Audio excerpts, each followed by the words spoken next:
আমনের ভরা মৌসুম, কর অব্যাহতি, আমদানি সহ নানা উদ্যোগের পরও দাম কমেনি চালের। উল্টো 2 সপ্তাহের ব্যবধানে কেজিতে বেড়েছে 5 থেকে 10 টাকা পর্যন্ত। খুচরা বিক্রেতারা বলছেন, ধানের দাম বৃদ্ধির অজুহাতে চালের বাজার অস্থিতিশীল করে তুলছেন মিল মালিকরা। মিলারদের দাবি, ধানের দর বৃদ্ধি আর অসাধু মজুতদারির প্রভাবে এমন পরিস্থিতির সৃষ্টি হয়েছে। এমন বাস্তবতায় ব্যবসায়ীদের নৈতিকতার ঘাটতিকে দায়ী করছেন জাতীয় ভোক্তা অধিকার সংরক্ষণ অধিদপ্তর। রংপুর ও দিনাজপুর প্রতিনিধির সহায়তায় রঞ্জিবুল মিজানের রিপোর্ট। ফ্রিজ, টিভি এবং এসিতে দেশের 1 নম্বর ব্র্যান্ড ওয়ালটন।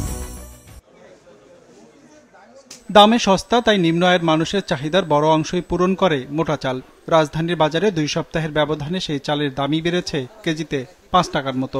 কিছুটা বেড়েছে মাঝারি মানের BR-28-এর দরও। তবে সবচেয়ে বেশি বেড়েছে সরু চালে, কেজিতে 8 থেকে 10 টাকা পর্যন্ত। কর্পোরেট কোম্পানিগুলা কৃষকের থেকে ধান কিনা তারা গোডাউনজাত করে রাখছে, তারা তাদের বাজারটা তাদের নিয়ন্ত্রণ নিয়ে গেছে। এটার জন্য এখন আমাদের মনে হয় মিলেরাই দায়ী। ওনারা বারবার বলতেছে ধানের দাম বেশি, ওনারা ধান তার এখন কিনেনি, ধান কিনছে বৈশাখে।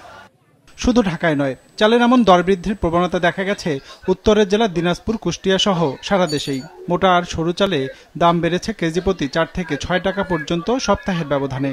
এরা বলতেছে যে ধানের সংকট বা চালের সংকট, আসলে আমার কাছে তো মনে হচ্ছে এটা একটা কৃত্রিম সংকট। বিপাকে আমরাও করছি, সাধারণ জনগণ ক্রেতা যারা সবসময় চাউল কিনে খায় তারাও করছে।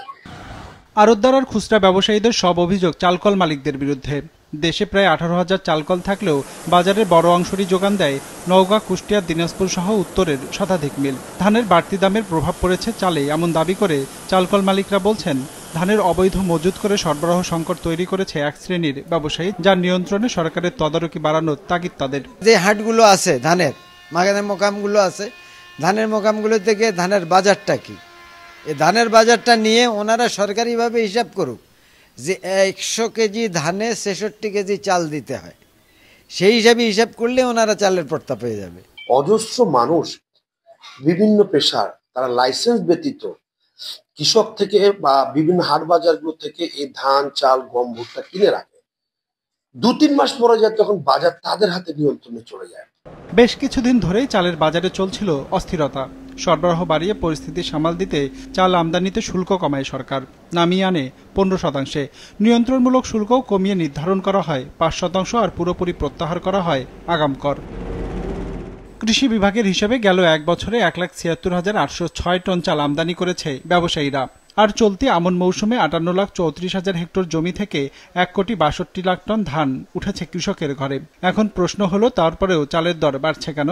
It is an ethical problem. 15 দিন আগে আমি কয়েকটা ডিস্ট্রিক্টের আমাদের এডিদেরকে বলেছি, কেন বাড়তির দিকে তোমরা দাও। একটা উত্তর দিয়েছি যে অলরেডি সরকার যে ধান চালের সংগ্রহ মূল্য করেছে, এটার কারণেও বাজারে প্রভাব কিছুটা পড়েছে। উৎপাদককে পরে কেউ মধ্যস্বত্ব করছে কিনা, উই নিড টাইম।